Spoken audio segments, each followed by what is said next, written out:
With the onset of summer, the threat of a new large-scale offensive by Russian occupation forces along the entire line of contact is growing. Russia is gearing up for a big new push along a long front line.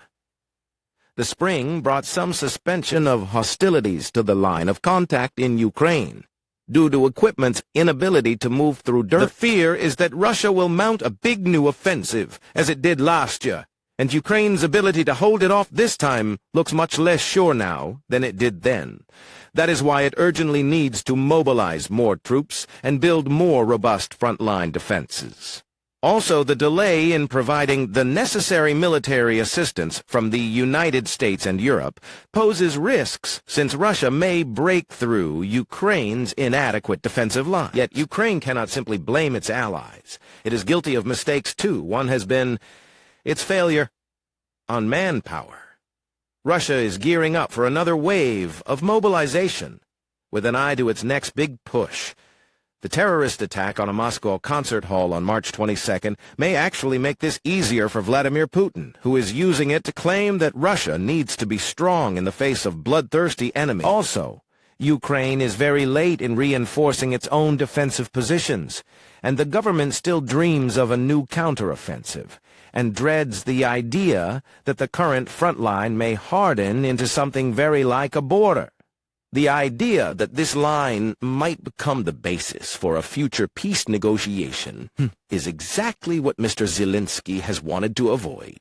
But the dangers are now so great that it is the least bad option. Meanwhile, Russia has attacked Ukraine's energy sector with renewed intensity and alarming accuracy, signaling to Ukrainian officials that Russia is armed with better intelligence and fresh tactics in its campaign to annihilate the country's power generation capacity. When the Russian barrage hit the Ukrainian power plant, a worker named Taras was manning the control panel, a crucial task that required him to stay as the air raid siren blared and his colleagues ran for safety.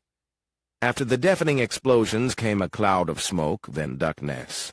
Virus blasted and shrapnel pierced the roof of the Kyiv complex, causing debris to rain down on workers. Following protocols, Taras shoot down the coal-fire plant, his heart racing. In the March 22 attack, Russia unleashed more than 60 exploding drones and 90 missiles across Ukraine, the worst assault on the country's energy infrastructure since the full-scale invasion began in early 2022. The fusillade reflected Russia's renewed focus on striking Ukrainian energy facilities. The volume and accuracy of recent attacks have alarmed the country's defenders, who say Kremlin forces now have better intelligence and fresh tactics in their campaign to annihilate Ukraine's electrical grid and bring its economy to a halt.